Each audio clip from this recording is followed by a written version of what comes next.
우리나라의 첫 토종 전투기 KF-21 보라매가 9일 처음으로 공개된 가운데 여러 나라에서 온 외교관들이 행사장을 찾았다.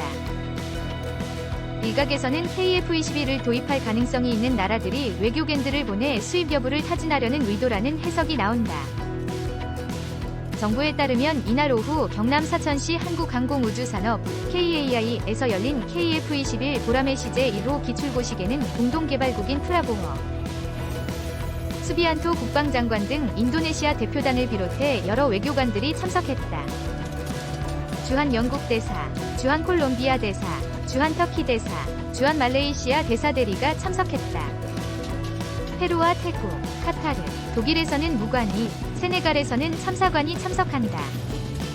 이들은 KF-21 도입 가능성이 있는 국가 중 가운데 초청에 응한 외교관들이라는 게 정부의 설명이다. 정부는 아직 시험 비행도 이뤄지지 않은 상황에서 수출을 논하기는 이르다면서도 향후 수출 가능성에 기대를 숨기지 않고 있다.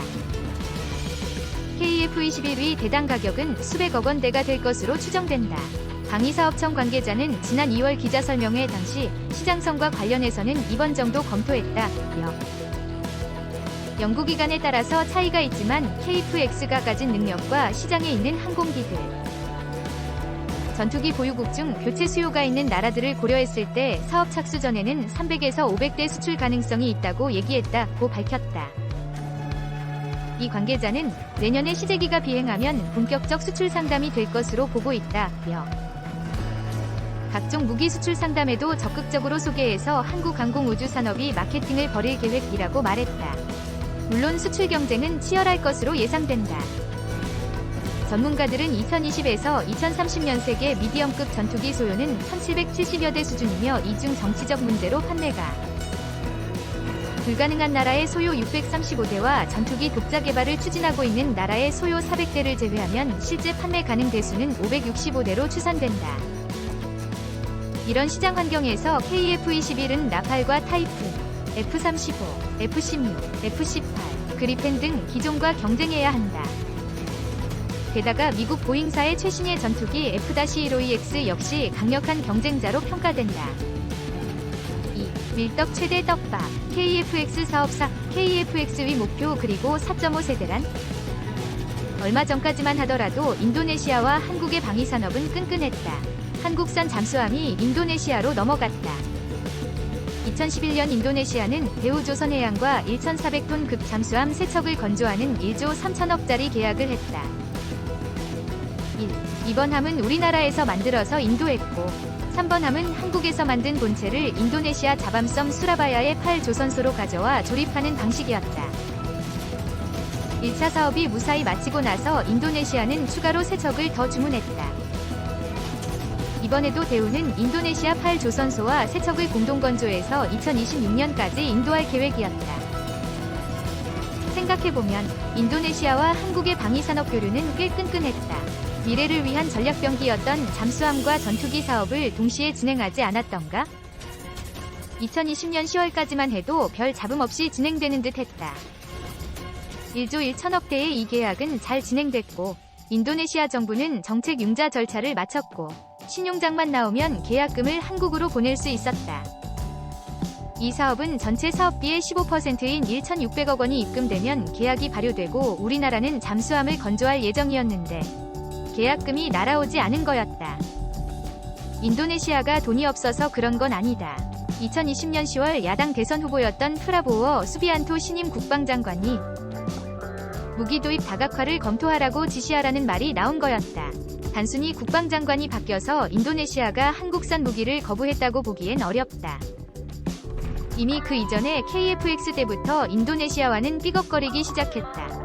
인도네시아와 한국은 같이 KF-X를 만들기로 했다. 당시 인도네시아는 시제기 1대화 기술 자료를 이전받고 48대를 현지 생산한다는 야심찬 계획을 가지고 한국의 전투기 개발에 같이 뛰어들기로 했다. 중국이 저렇게 설치는데 저걸 막아내려면 바다에선 잠수함으로 하늘에선 전투기로 상대해야 한다. 이참에 우리도 잠수함도 건조하고 전투기도 만들자.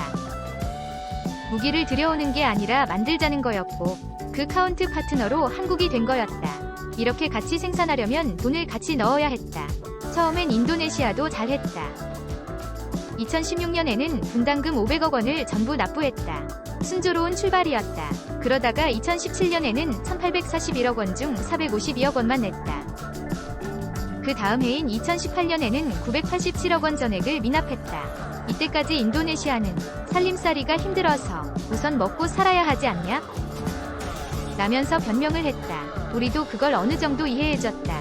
몇 번 독촉하니까 2019년에는 1320억을 납부했다. 2019년 분담금이 1907억인데 점호 87억을 미납한 거다. 그리고 2020년 분담금 2081억은 또 미납을 했다. 인도네시아가 내야 할 분담금 총액은 1조 7338억이다. 2021년부터 내야 할 돈만 9천억이 넘어간다. 그런데 2020년까지 미납된 금액만 6044억이다. 이건 경제위기 문제도 아니고 이건 핑계고 정치적인 문제도 아니다. 국방부 장관의 개인적 성향 문제도 아니다. 이미 그 이전부터 인도네시아 내부에서 KFX에 대해 부정적 기류가 있었고 그 대안으로 프랑스가 치고 나오기 시작한 거다. 이건 생각을 좀 해봐야 하는 게 프라보어가 국방부 장관이 되자마자 미국, 오스트리아, 프랑스를 연달아 방문하면서 무기 구매 의사를 터전했다. 프랑스의 라팔과 미국의 F-15EX를 구매하겠다는 의사를 밝혔다. 특히 라팔은 프라보어가 취임 직후부터 구매설이 계속 흘러나오던 기체이다. 여기서 잘 생각해봐야 하는 게 이 기체들의 구매 대수다. F-15EX의 경우는 6대, 라팔의 경우는 36대를 구매할 계획이란 말들이 흘러나오고 있다. 앞에 언급한 KF-X 구매 대수와 비교해보기 바란다. 만약 별개의 기체라면 이야기는 달라지겠지만 현실적으로 KF-X가 만들어낼 수 있는 최대치가 프랑스의 라팔 정도의 성능일 거다. 개인적인 의견이지만 라팔 정도의 성능만 나와도 대성공이라 생각한다. 4.5세대 전투기 중 라팔은 준수하게 뽑혀져 나온 편이다. KF-X의 현실적 목표라 할 수 있는 라팔을 사겠다는 거다. 이게 가지는 정치적 함의를 우린 생각해봐야 한다. 라팔만큼의 성능이 나올지 의문인 KF-X에 돈을 묻는 것과 아예 라팔을 사들여오는 것.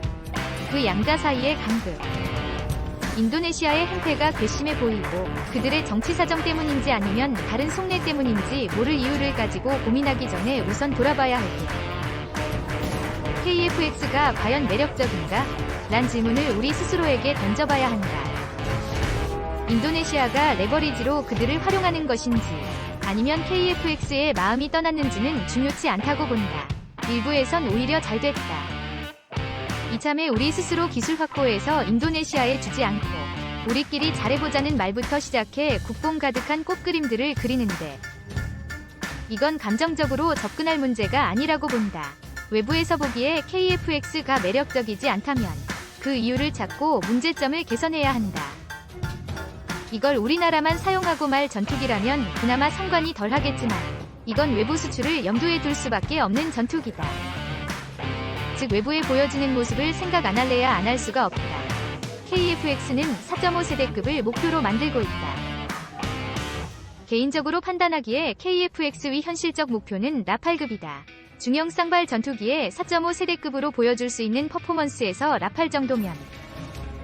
그런데 이게 정말 우리의 현실적 목표인가에 대해서는 생각해봐야 한다. 아무리 판단해 봐도 라팔급 기체가 나올 수 있을지는 불확실하다. 여기서 생각해봐야 하는 게 전투기 세대 구분이다. 간단히 설명해보자면 1세대 전투기는 1950년대 한반도 하늘에서 싸웠던 세이버와 미그 15를 생각하면 된다. 대부분 레이더도 없고 아음속의 속도에서 기관총을 쏘던 전투기들이다. 2세대 전투기는 1950년대 중반 이후 소위 말하는 센츄리 시리즈, 1950년대부터 60년대까지 미 공군 전투기 식별번호 중 100번대의 기종을 의미한다. 농담삼아 자고 일어나면 새로운 기체가 나온다고 하던 시절, 가 한참 찍혀져 나오던 시절인데 초음속 시대가 열리면서 항공역학적으로 엄청난 발전이 있었다. 여기에 더